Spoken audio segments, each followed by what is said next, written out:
नमस्कार दोस्तों, स्वागत है आपका। पिछले वीडियो में हमने देखा था कि तीसरे वेरिएबल का उपयोग करके दो संख्याओं को स्वैप कैसे करते हैं, लेकिन अब हम इसे एक स्मार्ट तरीके से करने जा रहे हैं, बिना किसी तीसरे वेरिएबल के। यह अक्सर इंटरव्यू में पूछा जाता है क्योंकि यह आपकी प्रोग्रामिंग लॉजिक को दर्शाता है। आज हम इसे नए तरीके से देखेंगे।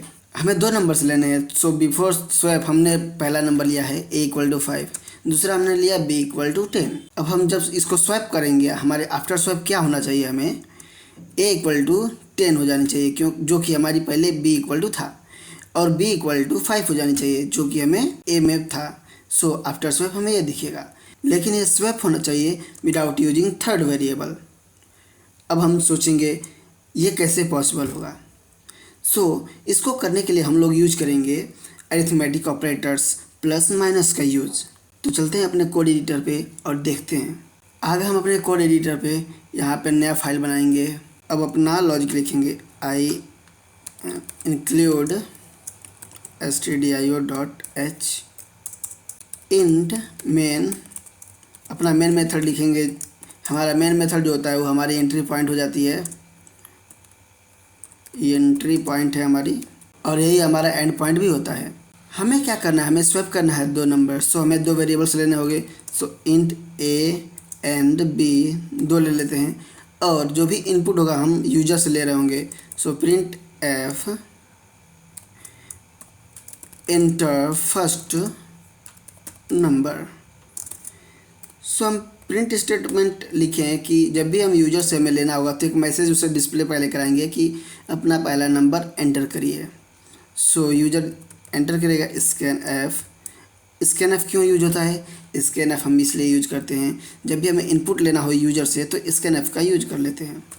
हमें कौन से टाइप का यूजर से इनपुट चाहिए? तो इंटीजर के लिए हम फॉर्मेट स्पेसिफायर %d यूज कर लेते हैं, और यहाँ पे m% a यूज करेंगे।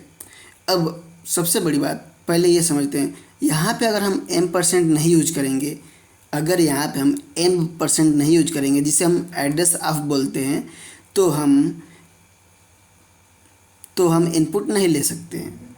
यही बेसिकली a के प्लेस पर जो हमारा a है, इसके प्लेस पे जो हमारा m% है, ये उस एड्रेस पे हमारी जाके वैल्यू स्टोर कराता है। इसका मतलब ये, तो इसको कैसे रीड करते हैं? एड्रेस ऑफ a पे हमें कोई भी वैल्यू ले रहे हैं और स्टोर करा रहे हैं। सिमिलरली हम दूसरे नंबर के लिए भी अपनी वैल्यू ले लेंगे। यूजर को नोटिफिकेशन देंगे इंटर सेकेंड नंबर। सेम इसमें भी स्कैन एफ यूज करेंगे यूजर से इनपुट लेने के लिए, और इंटीजर टाइप का हमारा इनपुट होगा, इसके लिए %d यूज कर रहे हैं। इंटीजर के लिए %d यूज करते हैं फॉर्मेट स्पेसिफायर, और एड्रेस ऑफ b पे हमारी जो भी वैल्यू आ रही होगी वो स्टोर होगी, एड्रेस ऑफ b। फिर हमें क्या करना है, अब हमारा होता है लॉजिक। यहाँ पे हम अपना लिखेंगे लॉजिक ऑफ स्वैपिंग नंबर्स। यहाँ पे स्वैप करने के लिए लॉजिक लिखेंगे।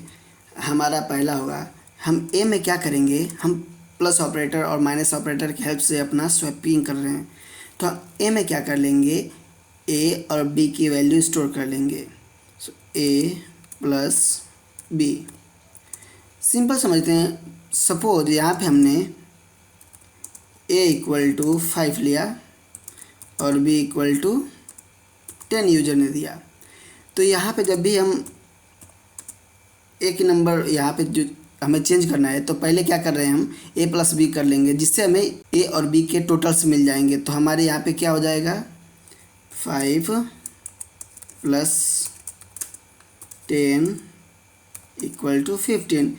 इट मीन्स a में हमारे पास सब क्या स्टोर है, 15। अब हम क्या करेंगे, b में a माइनस b कर देंगे, तो हमें क्या मिल जाएगा। अभी हमारी a की वैल्यू क्या है, 15, और माइनस b में हमारी क्या है, तो 10 = b अभी क्या हो गया, 5। अब हम तीसरा स्टेटमेंट जो लिखेंगे a माइनस b, जिससे हमें क्या मिलेगा, अभी a की वैल्यू 15 थी, और हमारी b की अब वैल्यू जो है क्या हो चुकी है 5। सो 15 माइनस 5 करेंगे तो हमारा 10 हो जाएगा। सो 15 माइनस 5 इक्वल टू 10। तो यहाँ पे हम देख सकते हैं कि हमारा जो करंट अब a की वैल्यू है 10 हो गई है, जो कि b की थी, और हमारी जो 5 की थी 5 है b की वैल्यू, वो a की वैल्यू थी। इसको हम प्रिंट कराते हैं अपने स्क्रीन पे। Print F after swapping the value of a is percent d, that is the format specified for a, that is the integer, and b equal to percent d, that is the format specified for integer for b, and we'll print the value of a and b, will return 0। अब हम क्या कर देंगे, अपना file save कर लेंगे। यहाँ पे हम लिखेंगे swap without third variable, variable dot C extension है। जब भी हम सी फाइल सेव कर रहे होते हैं तो डॉट सी एक्सटेंशन यूज कर लेते हैं। अब हम क्या करेंगे, जाएंगे अपने एग्जीक्यूट पे, कंपाइल एंड रन कर लेंगे।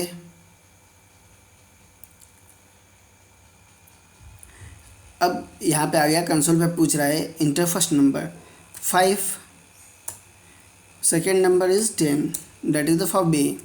तो हमारा आउटपुट आफ्टर स्वैपिंग क्या गया है, अब ए के लिए 5 था, ए के लिए 10 हो गया है, बी के लिए 10 था, अब बी के लिए 5 हो चुका है। तो यहाँ पे हम देख सकते हैं कि हमारा जो नंबर है वो स्वैप हो चुका है। तो आपने देखा, बिना तीसरे वेरिएबल के भी हमने दो संख्याओं को आसानी से स्वैप कर सकते हैं। आपके लिए एक मिनी चैलेंज है, swap two numbers without using third variable. और इसमें हमने अपने करंट में क्या किया है, एडिशन और सब्ट्रैक्शन लिया है। आपको मल्टीप्लिकेशन और डिवीजन लेके इसको करना है। उम्मीद है आपको वीडियो पसंद आया होगा। अगर आपके कोई सवाल हैं तो कमेंट सेक्शन में पूछें। अगर यह वीडियो मददगार लगा है तो लाइक करें, शेयर करें और हमारे चैनल को सब्सक्राइब करें। मिलते हैं अगले वीडियो में, तब तक के लिए धन्यवाद।